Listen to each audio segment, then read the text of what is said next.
he's got to make the tackle. So one guy running full speed ahead, and the other guy has got to tackle. Everybody got a picture of that? People who play football know the drill, right? Nutcracker drill, Oklahoma drill, whatever. But you got to. There's the bags. Here's the ball carrier. And here's the tackler. This guy's running full speed in, and he's gonna. And the other guy's got to tackle him. So anyway, to make a long story short. The coach sets up the drill, explains the drill to everybody, and then one line is the tackling line, and the other line is the ball carrier's line. Well, I found myself in the tackling line. Okay, there's about 10 of us here and about 10 of us there, and you know, even though it was my first time playing football, you know, I did what everybody does who finds himself in that drill. Anybody know what that is? Yeah, I was about seventh. I was about seventh in the line. What's the first thing you do when you're in that drill? You're trying to look at who you're going against. Exactly! The first thing you do when you are in the Nutcracker or the Oklahoma drill is you count to see who's seventh in the ball carrier line. The very first thing you do. And even though it was my first time doing that drill, that is the very first thing that I did. And I counted, I'm seventh, 1, 2, 3, 4, 5, 6, 7. On the other side was a guy by the name of Ralph. And in Ann Arbor, Michigan, in 1974, 9 to 10-year-old Ann Arbor Junior Packer football team, Ralph was about 5'11" and a half.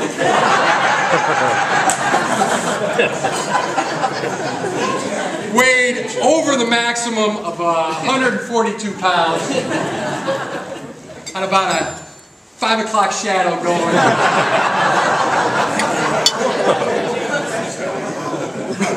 Most of us kids at that time had 2 eyebrows. Now maybe 1. One, he had a unibrow.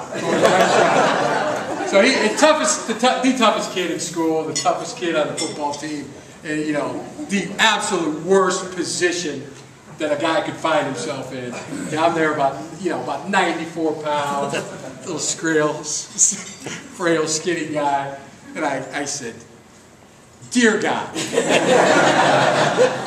when I recount this, please do not let Ralph be number 7. Please." And I counted 1, 2, 3, 4, 5, 6. Ralph. He's still there. He's still there. Honest to God. Now, honest to God, this is a true story. Cross my heart. So he's 7th. I'm 7th. I start formulating in my mind. You know, what am I going to do now? You know, how am I going to get out of this? You know, first thing I did, hey, Jack, go ahead.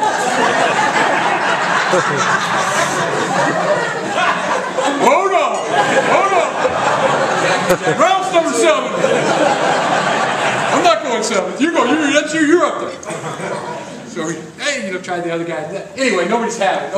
Nobody's switching with me. So I got to go to another plan. I'm thinking. You know, and now I'm getting closer and closer in line. Now I'm not 7th anymore. I'm up there about 3rd or 4th in line, and then I start thinking in my mind. I'm going to come up and just tell the coach that I'm sick.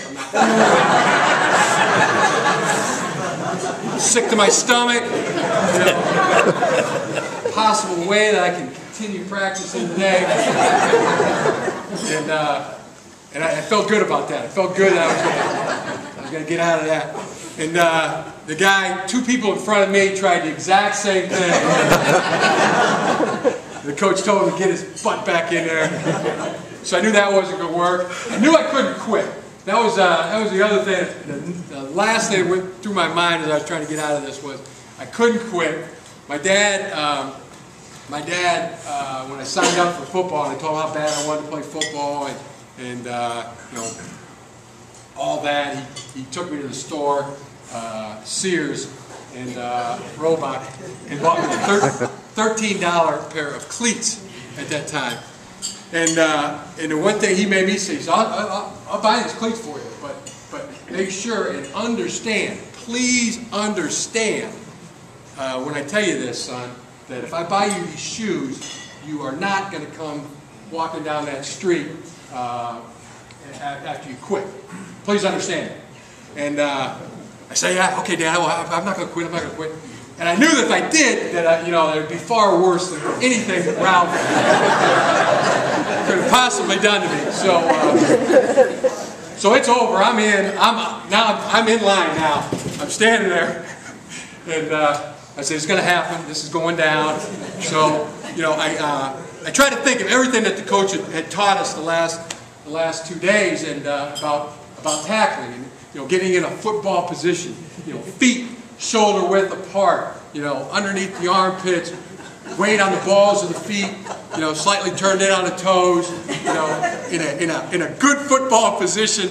With the knees over the shoulders, over the chin. I'm in this ready position, and going through these things in my mind. And as the ball carrier comes at you, you want to hit with the 3 points of leverage, with the forehead.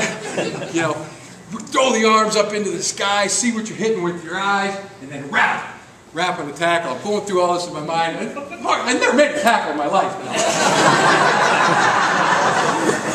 So the next thing, the whistle blows. Blows, here he comes. And I'm telling you this now. I'm looking at Ralph, and he is like got this white foamy stuff coming out of the side of his mouth. There's like these little snot bubbles coming out of his nose, making this dog-like sound, and he is coming right at me, and I just threw everything that I had into him. I rolled my hips like the coach had told me, threw my hands up to the air, and the first thing I felt was his knee right up into my chest. Boom! It knocked the wind completely out of me. And the next thing I felt was the back of my head hitting the ground, and then he dragged and dragged, knees churning, arms going up into my shoulders, and I don't know exactly what happened to this day. If he got tired. Or stepped into a hole, or what happened, but he went down. He went down, and he's down, I'm down, my arms are around him, and the feeling I had at that moment, I can't describe to you, is I made my first tackle, and just a great feeling of victory and exhilaration. I didn't care how far down the field I was. Just so pleased with myself at that point. And then, again, cross my heart, true story.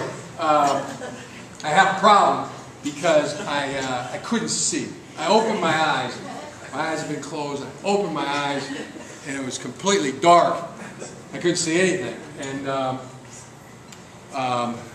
yeah, they were closed. Now they're open. Checking things, body parts, making sure everything's still intact, and I can't see a thing. It is completely dark, and I said, oh my God, you're blind. Man has blinded you, and I'm thinking about what I'm going to do, and then I saw a little, again, true story. I saw a ring of light. Focused on that circle of light, and I realized that I wasn't blind. I was just looking out of the side of my helmet.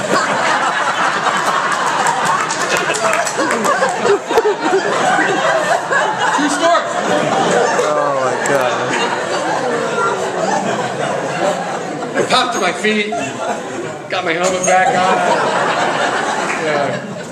Ran over to the back of the line, and guys were kind of high-fiving me and things like that.